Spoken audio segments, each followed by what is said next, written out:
Hello, and welcome to the Empowerography Podcast. This is a platform created for women's voices to be heard and a place to share their stories, journeys, and successes with the world for the purpose of helping other women who might be on similar journeys. We are empowering women one episode at a time. I'm your host, Brad Walsh, so kick back, grab one of your favorite beverages, and enjoy the stories.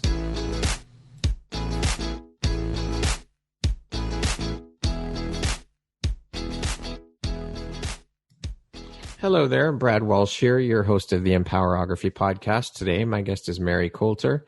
She is a mental health advocate based in Idaho. How are you doing today, Mehri? Great, thanks. Thank you so much for being here. How's your day going? Pretty good. Thank you so much for having me on. I am beyond honored to be part of such an incredible project. So thanks, Brad. Oh, the honor is all mine, to be honest. It's amazing women like yourself that make this what it is. So I just want to say that I appreciate you taking the time out of your busy day and busy life to be here and share part of your journey and your story to and where you are at this point in your life. And thank you for being part of the Empowerography community. I appreciate you, and I appreciate you taking the time. Yeah, my pleasure. So let's jump in. Mehri, you were diagnosed with bipolar at the age of 20. Can you tell us what led to that diagnosis, how that all came about, if you don't mind? Yeah, so when I was 20, if you asked any one of my friends or family members, they probably would have told you that I was the life of the party and had everything going for me. I mean, I was graduating with my 4-year business degree. I was at that time engaged to the most incredible man who now is my husband. His name's Logan. And so on paper, everything was going great, but I was keeping a dark secret from all my friends and family. And that secret was that I wanted to die. And I guess I shouldn't say I wanted to die because I didn't want to die. I just didn't want to live anymore. Right. It was an incredibly, incredibly dark time in my life. And I could not understand why I felt the way I did, because as I said, everything was going great. And so, again, you look at like celebrities when they commit suicide, people are like, well, why did they commit suicide? Yeah. They had everything going for them. And Yep. money, wealth, fame, power, everything. And it's like, no, inside of them, there was something not right. Biologically, there was something not right with me. So I was journaling a lot at that time about it and about my feelings. And I don't know what caused my husband or fiance at the time to do it, but he took my journal and read it. And at the time, I was very angry about it, but I'm thrilled that he did, because that very day he read about it and he said, Mehri, pack up, I'm taking you to a psychiatric hospital today. Wow. Yeah. So how did you react to that? Well, I was mad. I was pissed and I was in denial. I think a lot about the fact that I had something wrong with me. Mm-hmm. And I mean, I wouldn't talk to him. He brought me in Mm-hmm. and I sat there and, for the first time out loud, you're having to admit to somebody that you're suicidal. And that's a very uncomfortable conversation to have. It's awkward. It's weird. I hated it. And my fiance had called my parents to drive 4 hours down to come meet us there. Wow. And so my parents came and that was the start of my whole bipolar journey right there. Holy shit. That's wow. I can't even imagine. I have no words. I mean, again, like you said, you're very thankful for what he did now, but at that time you were pissed. And I just, to even be told that, hey, Mehri, you are sick. You have bipolar, and like I can't even imagine how you dealt with that. Like, what were your thoughts? What thoughts went through your mind when you were first diagnosed? Well, actually, so because my parents were there, my mom said to the doctor with me in the room, she said, well, I have bipolar, and my mother had bipolar, and her mother had bipolar. And so I'm sitting there. Holy shit. Yeah. I'm sitting there thinking, wait, what in the actual hell is happening right now? Because I had no idea. I did not know that this was a thing. And I think a lot of it has to do, and by no fault of, my parents. I mean, my children 1000% have known for years that I have bipolar, because I want, excuse me, I want that conversation to be open. Yeah, of course. But I didn't, I had no idea. So instantly I felt a ton of shame because I thought, well, my mom didn't tell me that she had this. So obviously it's something that I should be ashamed of. Right. Wow. So when the doctor told me that, I mean, when he officially said, yes, Mehri, you have bipolar, I thought, wow, this is the bottom of the barrel for me. Like, I can't get any worse than this. Now I know that there is absolutely no shame in it. It's something you're born with. How long did it take you to get to that point, though, Mehri, to be free of the shame and realize, hey, you know what? This is nothing to be ashamed of. I'd say it probably took me a good, 3-4 years really, to not be ashamed of it. I was really ashamed. I mean, my hashtag on my Instagram that I use a lot is unashamed. Yeah. But that's only through years of going to therapy and learning that that's just not the case. So yeah. Now, you were hospitalized. How long were you hospitalized for when you were diagnosed? Just a couple of days. Okay. Because really, they just guess at a medication, which is a whole other issue that I could talk a lot about. But a couple of days, and really, they want to get you out as quickly as possible. Right. There's a lot of other people who need your beds. Yeah. Now, you had stated that after the hospitalization and meds, you were relatively okay until you had your children, and then PPD hit. You're the second or third woman that I've spoken to that has stated that they were dealing with PPD, and it was almost like it was a trigger for bipolar episodes. Is it a trigger? Is this possible? Have they documented this? There's a lot of unknowns about bipolar, but it's suspected that it's the stress, the lack of sleep, and the hormonal changes that trigger the bipolar episodes. Okay. So yes, and those 3 women definitely won't be the last you've heard. I know between my sister and myself, and I know a lot of other women that for some reason also it seems especially the third child. I don't know why Really? I keep hearing that, but it seems like the third child. I know it was that way for me, for my sister, and quite a few other women. So wow. A lot more research is needed on that. Now, you hear that, again, we're speaking about women, that I'm sure this doesn't only affect women, but it seems as though it predominantly affects women. Is that correct?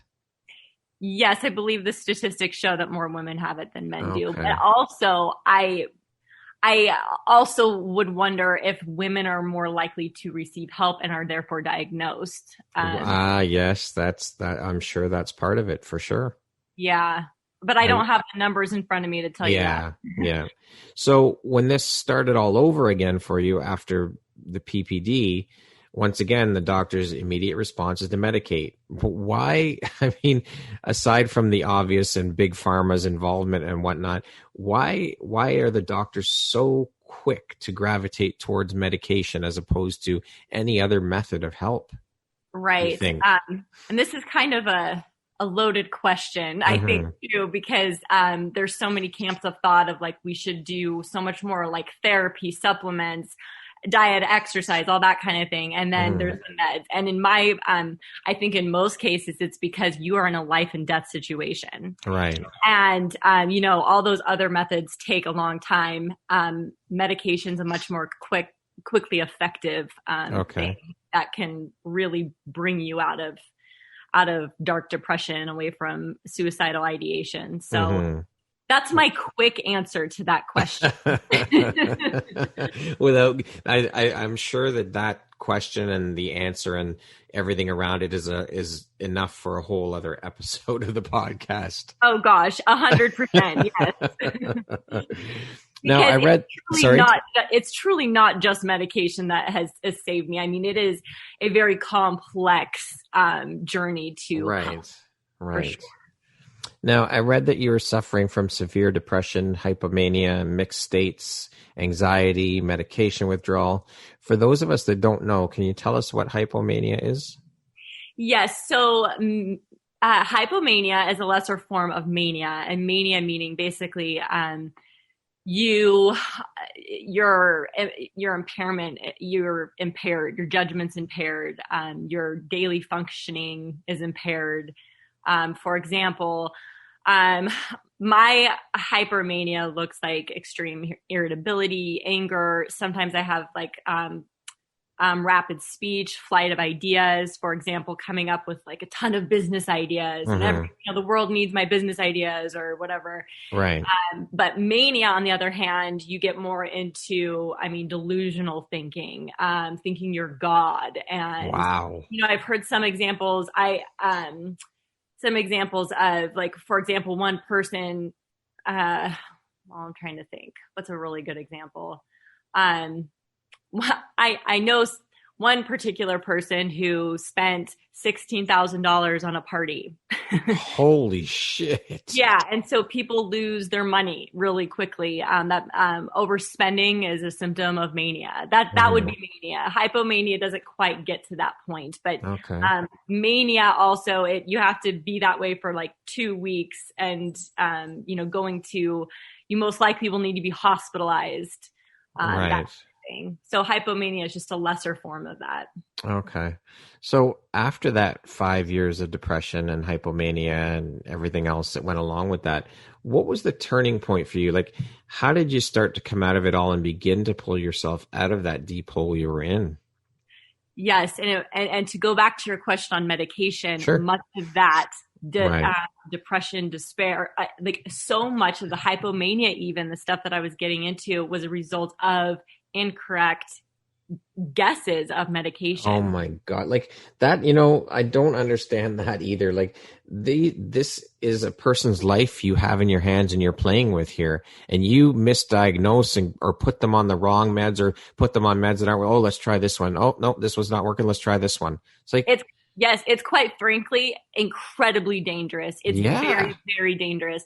And in fact, I actually just spoke with the genomics company that's a global genomics company, incredible, and they are making great strides to make it so that genetic testing becomes more widely available, because that is what saved my life, was getting my genetics tested to show what medication actually works with my body and my genetics. It was life-changing. But not just that. It was, that was the main catalyst for it all, but it came down to a combination of I need to exercise on a next to daily basis, eating healthy foods, staying away from caffeine and alcohol, and sleep would be a good one, a big one too, I would think, right? Oh, huge. Yeah. Having a regular sleep schedule. So many things, but I went to a Mayo Clinic, and that was if I had to pinpoint what changed my life, we were at the end of my rope. We had no money at this time. We spent close to over $10,000 on 2 weeks of hotel rooms, plane tickets, genetic testing, because it felt like a last resort. We had to do that. But that was the moment that I became better. And my life has been nothing but absolute joy and amazement, something I hadn't felt in 15 years. I literally called my husband 2 weeks after I started taking the one med that changed my life, changed everything for me. I called my husband bawling, which he was used to me calling him crying. Right. It was a normal thing for us. And he was like, oh gosh, no, not one more thing to not work. I said, honey, I feel normal today. That's amazing. And I am terrified it's going to be taken away from me. Yeah, I'm sure. And then I never was. So it's been great. How long did that feeling last for you? That the terror that you were worried that it would fall apart at any minute, that this wasn't real, that it wasn't going to last? Honestly, because I had such PTSD from all of the absolute horrifying experiences of choosing the wrong medication. It took me about a solid year. Holy shit. Yeah. Every day I woke up and I'd how am I feeling? Am I sad? Like, what's happening? Am I getting hypomanic? It took about a year. But that, once you got past that 1 year, that must have been one of the most, if not the most incredible feeling in the world, to actually come to the realization that this is what life's going to be now. Yes. Oh my gosh. And the everyday little things I got so excited about. Like going to the grocery store and making dinner for my family. I relished in it. I thought, oh my That's goodness, I amazing, get to Mehri. go grocery shopping. It was, it's the little things you don't take for Yeah, granted anymore. that is incredible. So I've also read that your sister's been diagnosed with bipolar as well. Is this something, I mean, I guess you kind of answered this question. It is hereditary because it runs in your family line, right? Yes, very much so. Okay.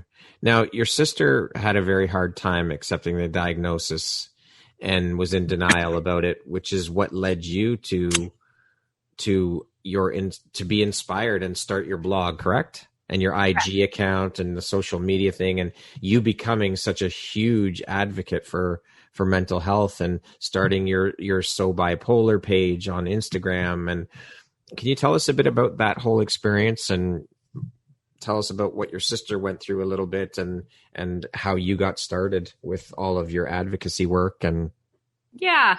So it goes back to when my sister was hospitalized. My sister was hospitalized for weeks and weeks.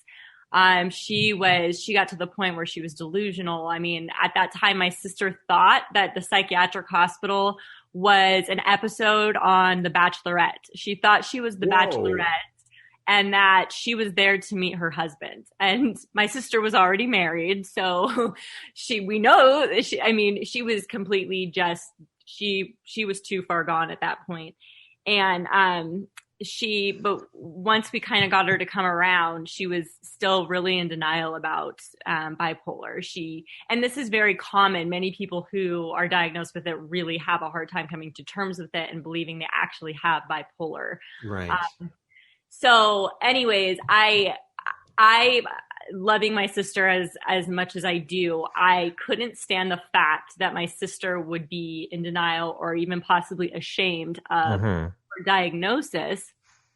And so I wanted to create something that would give us a voice, and that for our children, if in case any of them down the line were ever to develop it, which they have a small chance of it, but if they ever were to, that we would be creating a world that would be accepting and would not have stigma against something that we're born with. Right.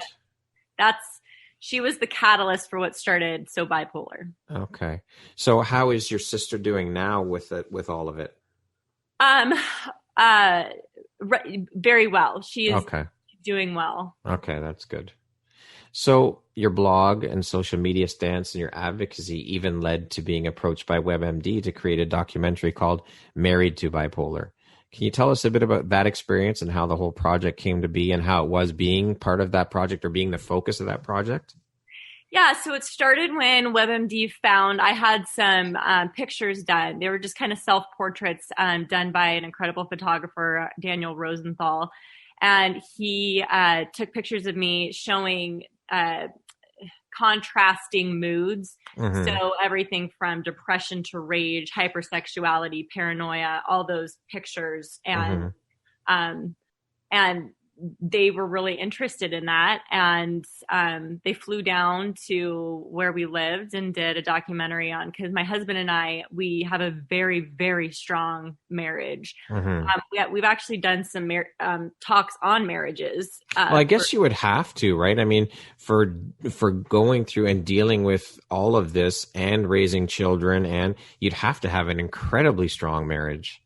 Yes. Well, you'd think so, but unfortunately, I believe the divorce rate amongst people with bipolar is somewhere around 90%. Wow. So it's staggeringly high, but Holy shit. You can go two ways. With us, we compare our marriage to that of a buffalo. So buffalo are the only animals who, when a storm comes, they don't seek shelter and hide from the storm. They go head in as a group toward the storm because they know that they will get to where they're going much faster. That's an incredible analogy. I love it.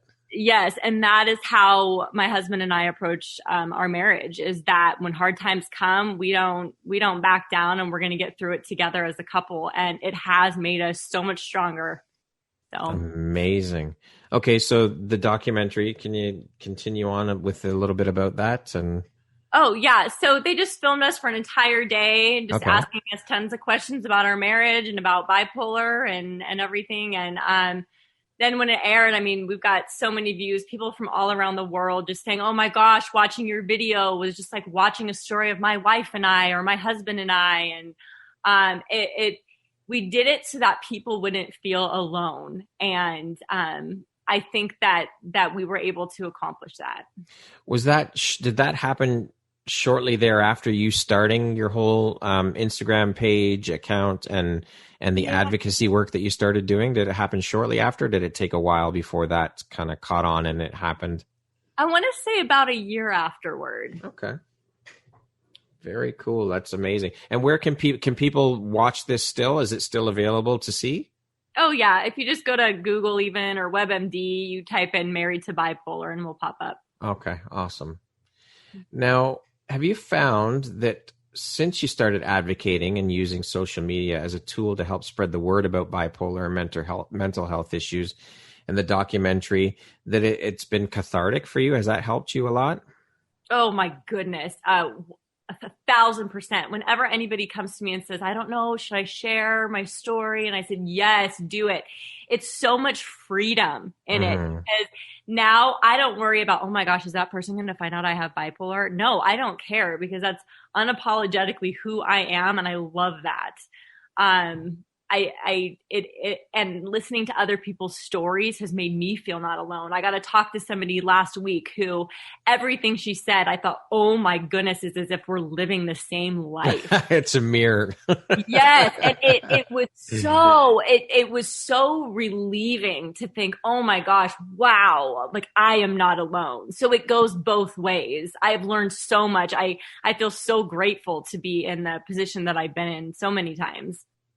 I would imagine you get people from all over the world messaging you, telling you their stories and confiding in you, right?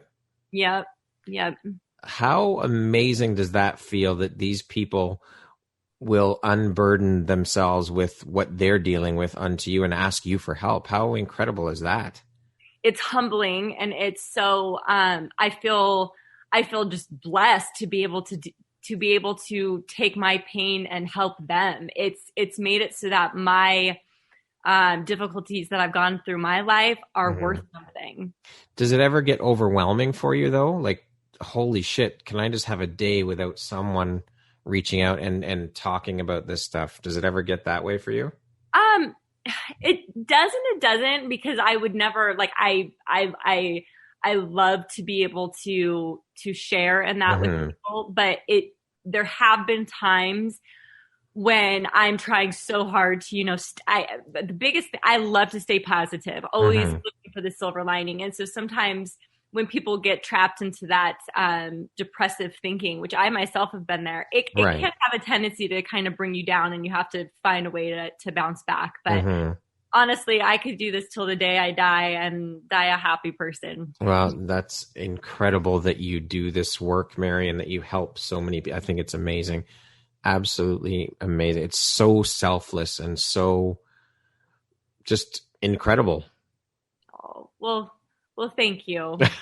Now, you had mentioned that yours and your husband's marriage was always strong, but would you say that the impact from everything that you've been dealing with your diagnosis and everything you've been through, has it strengthened your marriage, like made it even stronger than it was originally?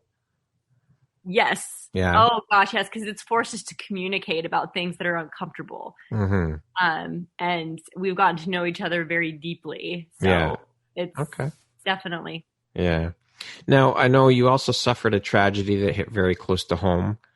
How has that affected you and also propelled you to do even more good than you're already doing on social media, in society, and all in the name of the cause of mental health?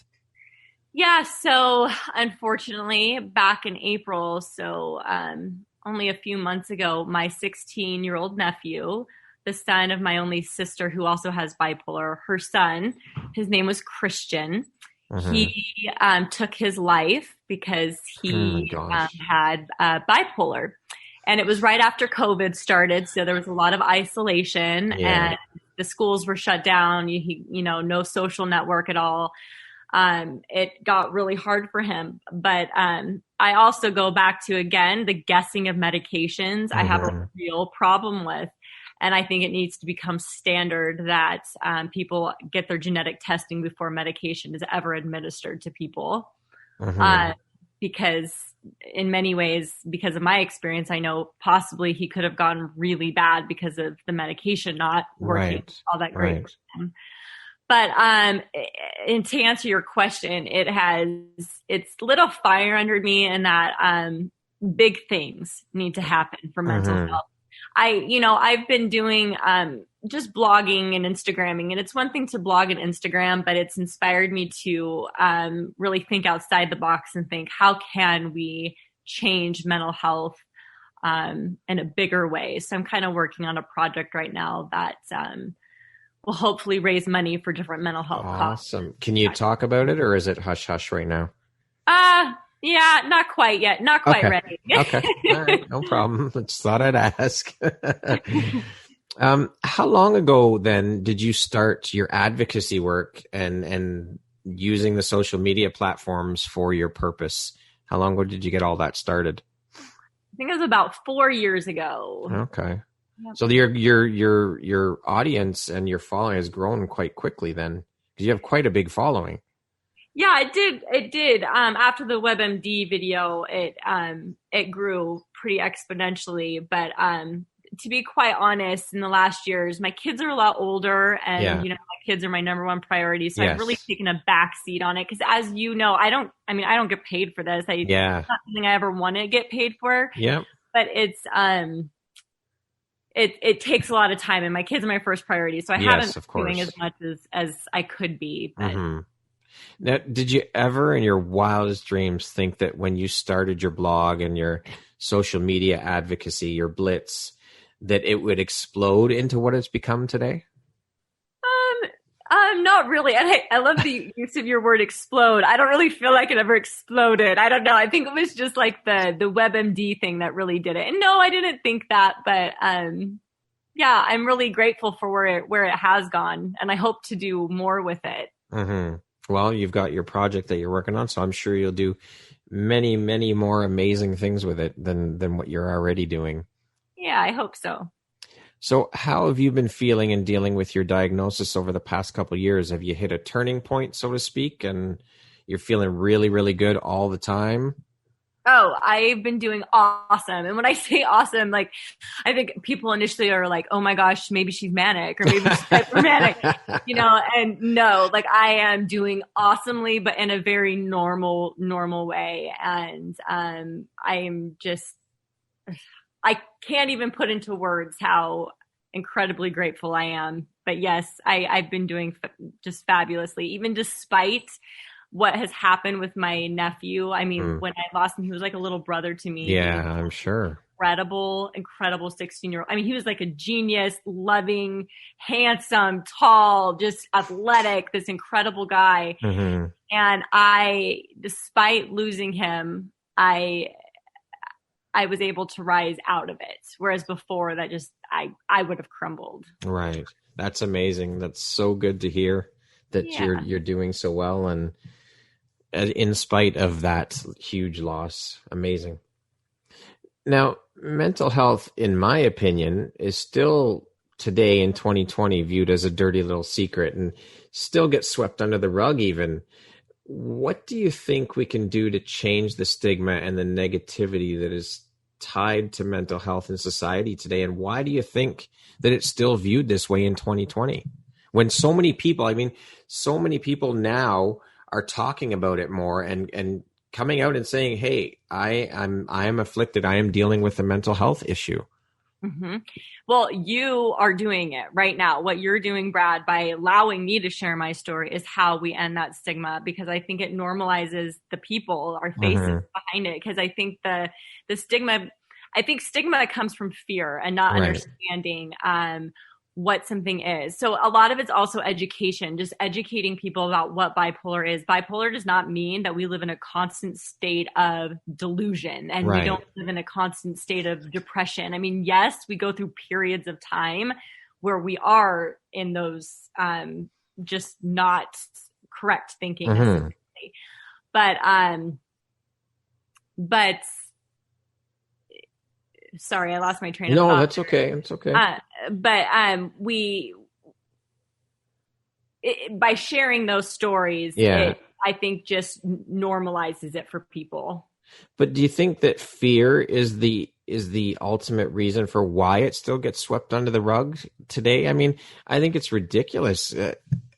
So many people suffer from anxiety and depression and bipolar and other mental health issues, but I'm actually shocked that in 2020 it still gets swept under the rug and you still shouldn't be saying things. I mean, I think it's come a long way from what it used to be, where families be like, no, you can't talk about that. That's no, we don't tell anybody, to Right. people starting to talk about it, but it's still not anywhere near where it should be. Oh, I completely agree. Well, let me ask you, Brad, how many people well, I guess you'd be an exception though, because of what you do. But as a whole, for the average person, most people don't know anybody with bipolar because they don't. Very true. Very true. Unless it's a family member. Yes, you're right. People don't say, oh yeah, I have bipolar. Like that does not come up in conversation. So I don't know. I think it's because it is just such a scary thing. I mean, yes, part of me sees why it's stigmatized against, in that because of some of the things that people do when they have bipolar, like that I understand to a degree, but that's not who the person is. It's What's your tagline? Something about not defining you, or unashamed? No, there's something else you said about not defining you, or it doesn't define you, or something like that, I thought. Wait, no. It's okay. Don't worry about it. Or something like, I have bipolar. I am not bipolar. Yes, that's it. Sorry, that's it. Yeah. Something like that. But even speaking about mental health in general, not specifically bipolar, but anxiety and depression, all of that still gets swept under the rug too. Like it's a horrible thing and it shouldn't be talked about. And again, it needs to be talked about. I think that's where everything starts, is with the conversation, but I can't wrap my head around why it's still swept under the rug. I know. But again, to look at the silver lining, if we can find a silver lining during COVID, I have noticed a huge increase in the conversation of mental health. I mean, I was blown away when the other day my kid's school counselor called to see how my children were doing being quarantined at home for the last week because of the pandemic. And they're really focusing on mental health. And I see that in a lot of ways across the country, where it is starting, or our country at least, it's starting to be talked about more. So it's slow, but I think it's happening. Well, that's good to hear. I'm glad to hear that, because it needs to be discussed a hell of a lot more. It needs to be brought right out. It needs to be blown wide open and just open conversations and talked about. Yes, 100%. Can you share a situation that's occurred in your life that you feel provides insight as to your character, who Mehri is? Oh gosh.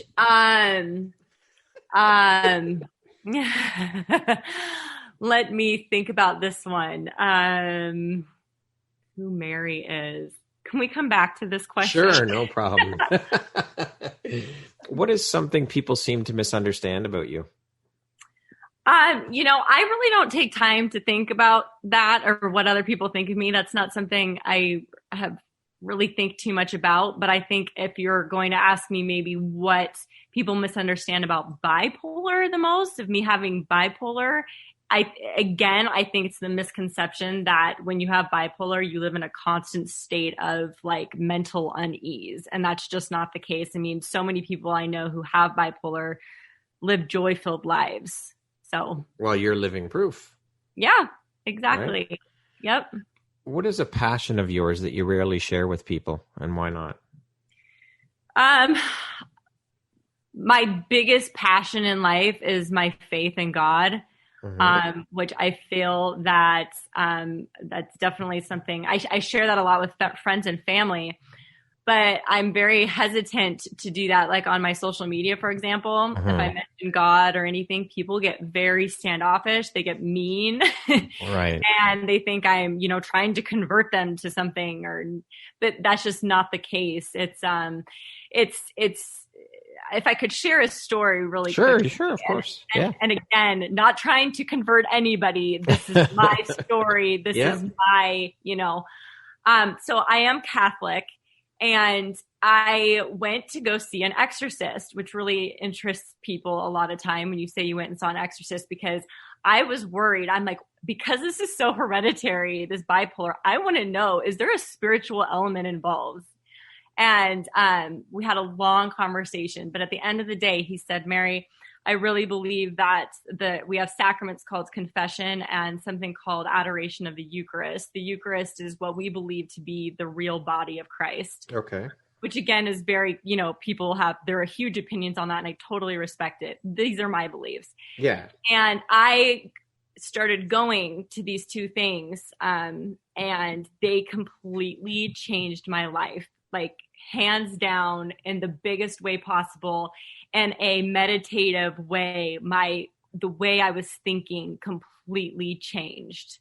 And that's why I'm so passionate about it. But I feel like I can't share that for the most part with people because like what I said. Yeah. That's horrible when you can't share something, or you feel you can't share something because for fear of backlash and bullshit from people. Yeah, which, really doesn't scare me, but it's just like my platform, for example, so bipolar, it's not the place for it. Yes, right. Very true. What would you say is one of the most important things you've learned in your life? And what was your life like before learning it? And what was your life like after learning it? To trust in God's plan for me. Before I learned that lesson the hard way, I was constantly striving to figure out, why is this happening to me? Why is that happening? Must find the answers, must figure it out. And after learning to just trust in God, I am in so much peace. The peace is unremarkable because no matter what happens, like even when my nephew died, I knew beyond a shadow of a doubt that whatever happened, God's in control and he's got it. So it really just peace. Okay. What would you say is one of the best pieces of advice you've ever received? I don't know if you call it advice necessarily, but it was from at the time, my oldest son, who's now 11, he was about 6 years old. And I said, honey, what do you want to be when you grow up? And he looked at me and I thought he was going to say firefighter or something like that. And he said, myself. Wow. And it has stuck with me for so long, and that is all that matters. It doesn't matter what we do, as a career or anything. It just matters. Are we becoming our best self? That's pretty profound for a 6-year-old. That's for sure. Yep. Wow. And he still is profound to this day. That's amazing. Yeah. Amazing. Yeah. What makes you feel inspired or like your best self? Helping others. Yeah. What does the word empowerment mean to you? To me, empowerment means loving yourself enough to find out what your God-given gifts and talents are so that you can do what you were always meant to do and be. I love it. How would you like to be remembered? To me, nothing else matters other than if the day I die, people said, and there was Mary, and she was a loving wife and a loving mother. That's all that would matter to me. Okay.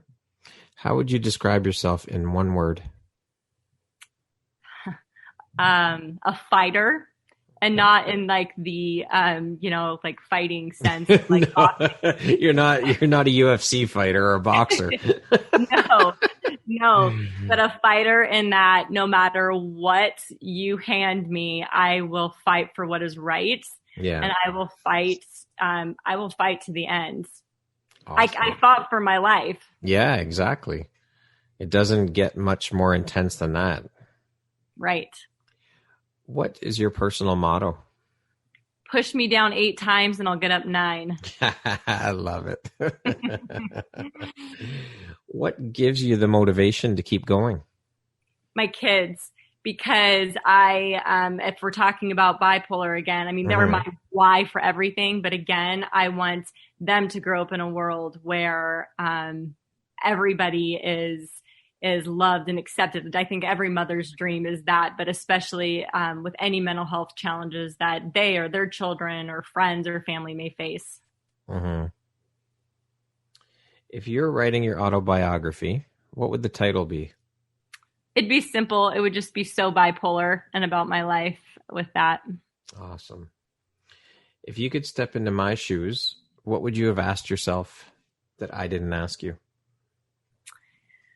I would have to say, if you could have a magic wand, would you have taken bipolar away from your life? And? The answer would be surprisingly no. If you had asked me a few years ago, I would have said yes. Hell yes. Take it. But in retrospect, it has made me grow in ways that I never knew possible. And I feel like I found my purpose, and I have found, I wouldn't trade it. I've just found myself through all of this. Yeah, because you wouldn't be doing all that you're doing to help other people if you got it taken away. It wouldn't be there, right? You wouldn't be dealing with this and doing what you're doing the amazing work you're doing. Yeah, exactly. What's the most recent investment you've made in yourself? Oh, this one I love because I know you're probably not necessarily thinking financially. No, that's where my mind is going. And okay. I just bought a Pilates reformer for myself and I am in love with it. And because exercise is so important to my well-being, it's my favorite thing to do. So that was a big self-investment. That's awesome. That's great. Yeah. If you had a theme song that played every time you walked into a room, what song would that be? This one makes me laugh. Probably How to Save a Life by The Fray. Okay. Because if my story can save one life, that would be incredible. Yeah, for sure. If you could set up a billboard anywhere, where would you put it and what would it say? Ooh, I'd want to put up 2 different billboards. Okay. A couple different ideas. The first one would be around high schools and elementary schools, and it would say, "You have a purpose." Okay. And also another one that would just be on highways for everyone to see is that you are one choice away from an entirely new life. That's amazing. I love that. That's amazing. Yep. One choice away from an entirely new life. Very awesome. Mm-hmm. If you could teach the world one thing, what would that one thing be? Like if I could just tell them and it would become, then I would say for people to love themselves unconditionally. Yeah, that's a tough one for sure. There's not enough of that in the world. That's for sure. Right.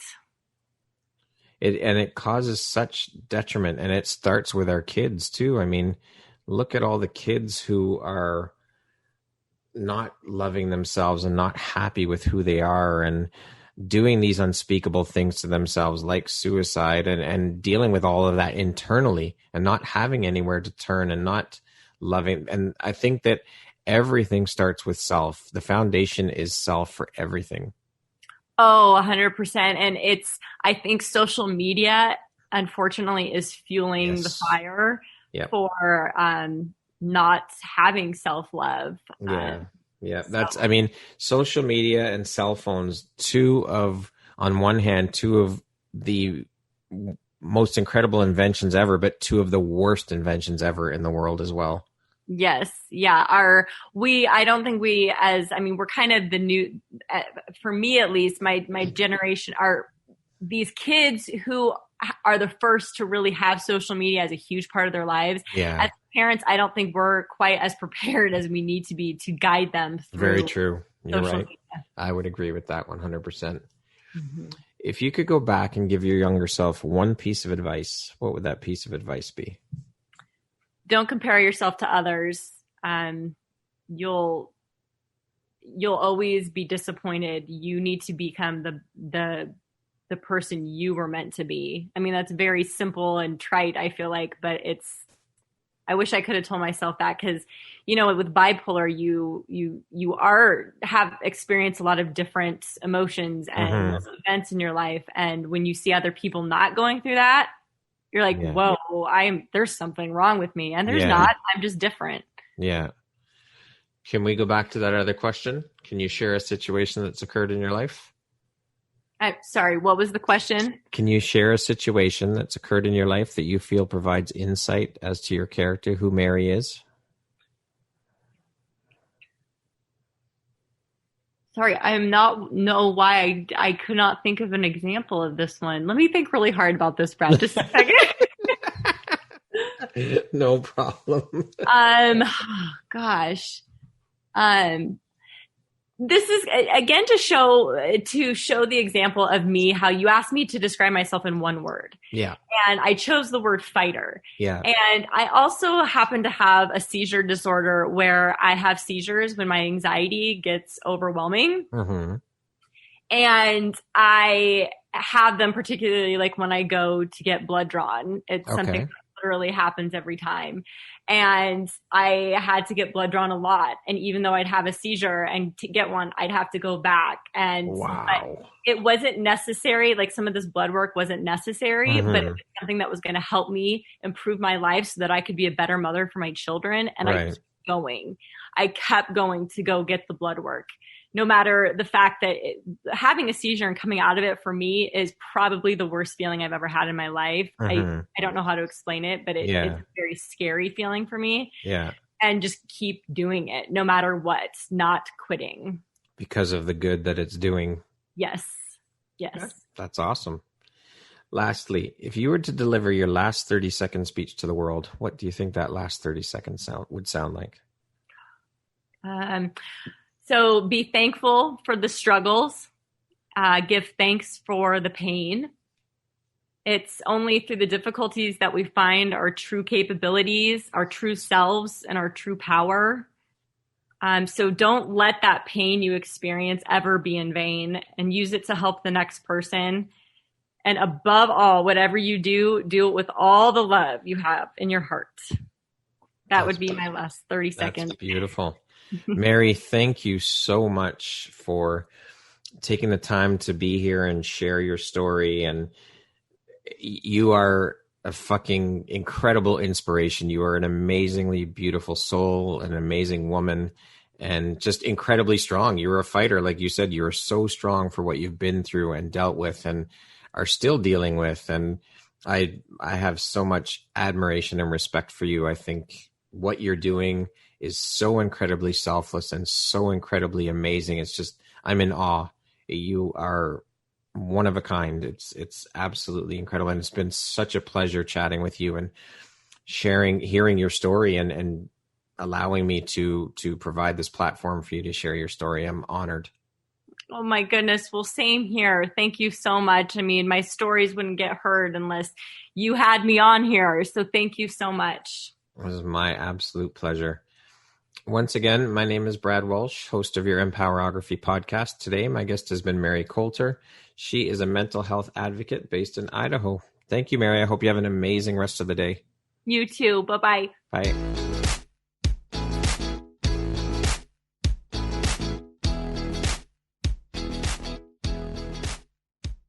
Thank you very much for listening to this podcast. If you haven't yet, please be sure to subscribe, rate, review, and share with all your friends. You can find me at visuphoria.ca and follow me on Instagram at Empowerography Podcast and on Facebook at Empowerography. Please join me next time for another inspirational story from yet another amazing woman.